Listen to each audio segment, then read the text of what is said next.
കക്കു ഞാൻ പോയിട്ട് ഈ വരാം വീഡിയോ ഒന്ന് ഫുള്ളായിട്ട് കാണണേ. അത് ശരി, ഞാൻ നല്ല പറഞ്ഞില്ലേ വീട്ടില് ഭാഗവെപ്പാണെന്ന്. അതിനെന്നോ ഞാൻ കയ്യോടെ ചെന്നില്ലെങ്കിലേ എനിക്ക് കിട്ടാനുള്ള ഒന്നും കിട്ടൂല.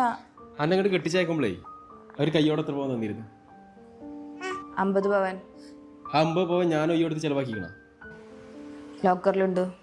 അത് പിന്നെ കല്യാണം കഴിച്ച് കഴിക്കുമ്പോൾ സ്വർണം കൊടുക്കുന്നത് വീട്ടുകാരുടെ കടമല്ലേ? കുറച്ച് നന്ദി പറയണേ. എൻ്റെ ആങ്ങള ഇവിടെ കളിച്ചിടക്കേണ്ട സമയത്ത് ഗൾഫിൽ പോയി കഷ്ടപ്പെട്ട് ഞങ്ങൾ 2 പെങ്ങന്മാരും കെട്ടിച്ചയച്ച്, എന്നിട്ട് ആ പാവപ്പെട്ടപ്പോൾ ഒരു വീട് വെക്കാൻ നേരത്ത് നിങ്ങൾക്ക് ഭാഗം വേണം അല്ലേ? ഭാഗം വാങ്ങാനൊക്കെ പോയിക്കോ, എന്നിട്ട് ഏത് ഭാഗത്തേക്ക് അച്ഛനും പോയിക്കോ, പിന്നെ ഈ ഭാഗത്തേക്ക് വരണ്ട. മനസ്സിലായാ? ഓൾട്ടേ ഇപ്പം എൻ്റെ ആങ്ങളുടെ അതേ സിറ്റുവേഷനിൽ കടന്നു വന്നാളാണ് ഞാനും. എനിക്ക് മനസ്സിലാവും എൻ്റെ വിഷമം. ഇപ്പം ഈ എൻ്റെ ഭാഗം വേണ്ടെന്ന് പറഞ്ഞാലേ അത് ഓനൊരു ആശ്വാസം. ആ ആശ്വാസം മതി നമ്മുടെ ലൈഫിൽ എപ്പോഴും നന്മ ഉണ്ടാവാൻ. മനസ്സിലായാ? ഭാഗം വേണമെങ്കിൽ വേണ്ട.